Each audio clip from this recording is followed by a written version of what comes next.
Pri Audiju Q8 imam dejansko občutek, da je original. Da je prvi med nemško trojico, čeprav je v resnici pripeljal zadnji.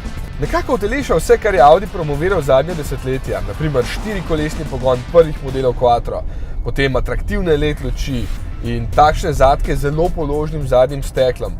Celo tovrstnih študij je bilo že kar nekaj, recimo Stefan Wolf, čeprav ni bil ravno prava napoved Audija Q8.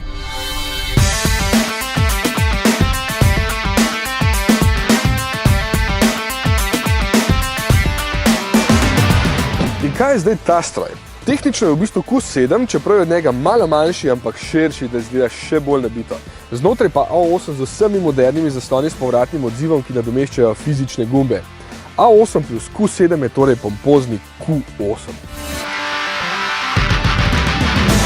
In ja, zasluži si ta naziv. Avto res izstopa kjerkoli se pojavi, na cesti ali parkirišču.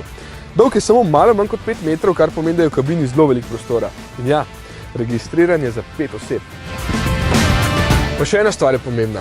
Zadaj dejansko lahko dobro sedijo odrasli. Celo več, tale klop je pomična, da je ja še bolj prostorno.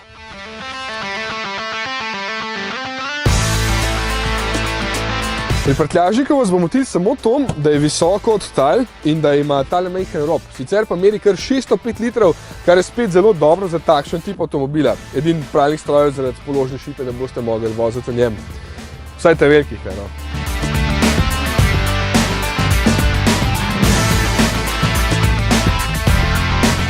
Prav nič vam ne bo hudo tukaj noter med vožnjo. Položaj je dober, meni je celo malo previsoko v resnici, ampak vem, da kupci to iščejo. Celo preglednost je kljub vsem širokim stebričkom in nizki strehi dobra. Super lastnost je, da se podvozje iz osnovne lege dvigne za 5 cm in je potem več kot 25 cm od tal.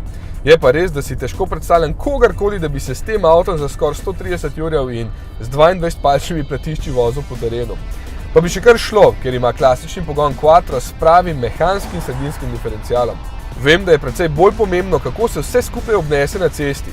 In moram reči, da je suvereno prav po zaslugi odličnega zračnega podvozja. Seveda ni tako udobno kot pri nižjem A8, tukaj deluje bolj napeto, več je tistih mini tresljajev, je pa glede na višino in predvsem maso tega kolosa kar v redu. Že v osnovi tehta več kot 2 toni 200, zato je precej dober kompromis udobnega blaženja in zanesljive vožnje v ovinkih. Ni za pretiravati, je pa celo občutek na volanu dovolj dober. Glede na velikost je dobro vodljiv, ker ima 4-kolesno krmiljenje, da v rokah deluje manjše, čeprav ne smete pozabiti, da je širok kar 2 metra in da na cesti tole zasede veliko prostora. Sem pa navdušen nad zvočno izolacijo. Tale ima dodatna akustična stekla, tako da je vožnja večinoma izjemno tiha in umirjena. Še motor je večinoma neslišen, kljub temu, da je dizelski. Ga že dobro poznate in ne, nima 5 litrov, ampak je 3.0 V6 TDI.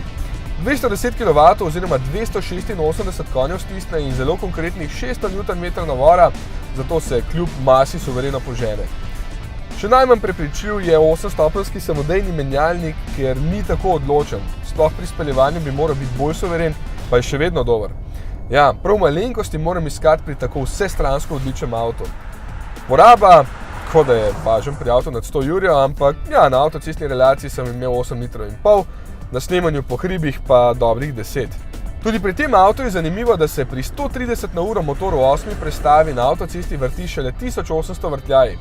Številko 2000 preseže šele pri hitrosti nad 145 na uro. Super za tiste, ki veliko potujejo po avtocestah. Tudi sistemi za avtonomno vožnjo dobro delujejo, čeprav bi bilo vsaj meni bolj všeč, če bi tiste radarje na maski lepše skrili nekam pod masko. Si mislila, da sem policaj.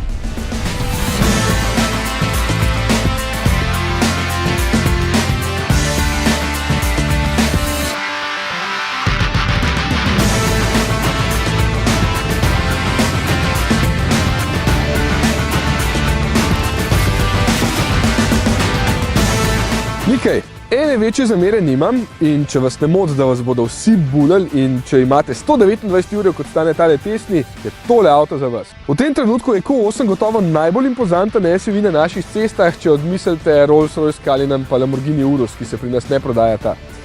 Je pa tehnološko zelo blizu Urusu, ker je Audi lastnik Lamborghinija. Torej lahko rečete, da boste Lamborghini, ker izgleda res že skoraj tako.